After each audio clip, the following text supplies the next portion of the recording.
So in 1766, the freedom of press law was adopted in Sweden, Tryckfrihetsförordningen, and that's the oldest of its kind in the world. And this law also contains the principle of free access of official documents. And this is crucial in order for journalists not only to be free to write what you want, but also to get access to the information, the official information, the official documents. And the objective of this was to ensure that the fundamental rights and freedoms of every citizen, they are not infringed upon by civil servants like me in the official administration. So if you feel that somebody, it could be in government, it could be at the customs, any official administration officer, civil servant, then you can go to this ombudsman and lodge a complaint. That was already in 1809.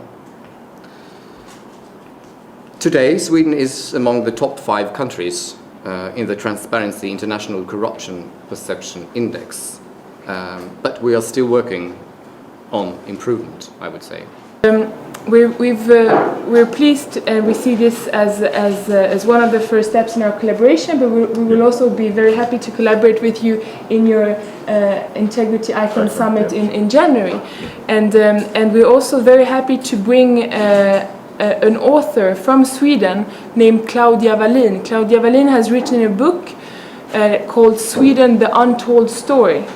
And it is really a story about Sweden and focusing on well, Sweden, one of the least corrupt countries in the world, where public figures, politicians, they use public transport to get to work. You have ministers who bicycle to work every day. You have ministers who do their laundry by themselves, who pick up their kids from preschool by themselves every day, and who are treated just like everyone else.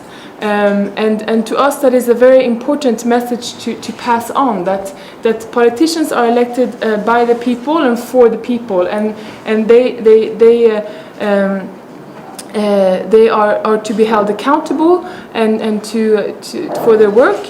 And we have quite an interesting model of government and a lot of checks and balances to ensure that politicians and government figures, civil servants, are doing their jobs and are held to account. And once again, the media and many of you represented here today are key in holding these people into account. And that's really what the journalist and the writer Claudia Wallin in the book Sweden, the Untold Story talks about. So the openness, the deep-seated aversion and that politicians should not enjoy special privilege or advantages, which basically what it does is there are projects that are allocated to different communities for the less privileged, but then sometimes they end up not being done, and then you can't even find the money. So we're launching a program that allows you to know which project is for your community and if the funds have been allocated. But that's just one part of it. The other part of it is a sensitization program called community ownership. We have to go down to the communities working with the National Orientation Agency, because they seem to have an office in every local government. So working with them, we have to sensitize the communities. Okay, these are the projects for you and you have to watch out for them.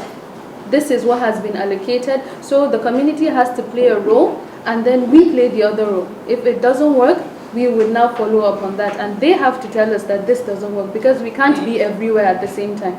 So it has to be a joint effort, the government and the community, for the betterment of the people in any. Someone called me and said, I want you to do a story or investigate something, and I began the job, and we were 3. I was using my phone to make the call, and before you know what, we were surrounded by 3 men and taken into the police SAS office. and I was with my 2 kids. They're less than 5. The other 2 guys fled away. I couldn't run. I can't leave the car. I can't run and leave my children.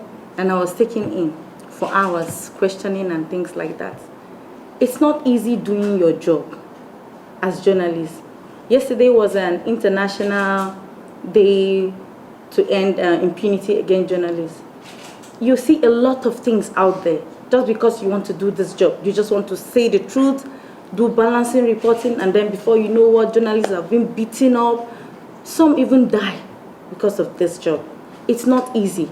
It's not easy. But the truth is that in as much as it's not easy, it is doable. As the Bureau, we are trying our possible best to reform the Federal Public Service.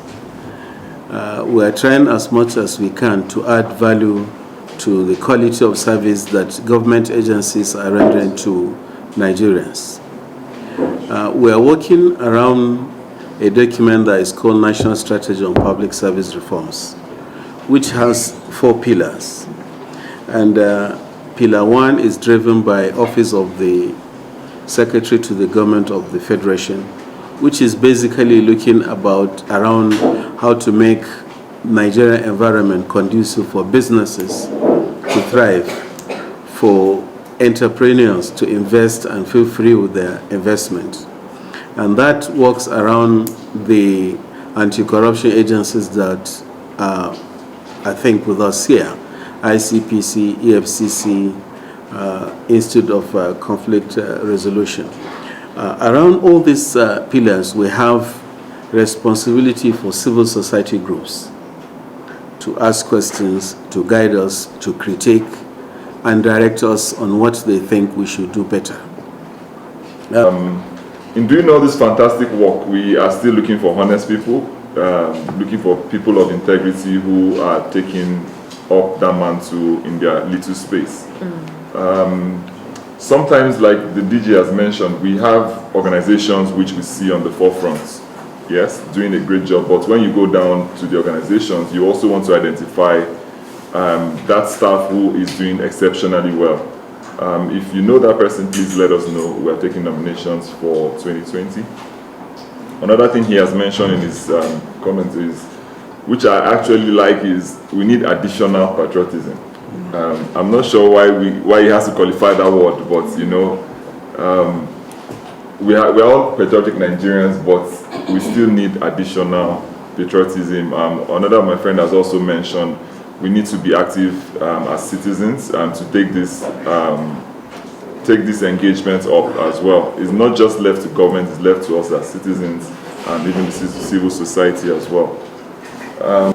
We went on and on until we were able to put together a couple of nominations for the first year in 2017.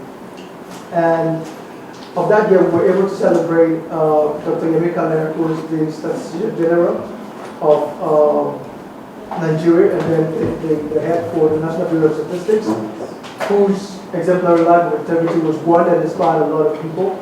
On that particular year, we had 5 icons, of whom Dr. Yemika was one. We had Dr. David Ayule Tomokanemi. We also had a host of other things, amazing women who was on this project with us. And then we went on to 2018, and people said, okay, it's possible. You're doing this, so you found some icons, okay?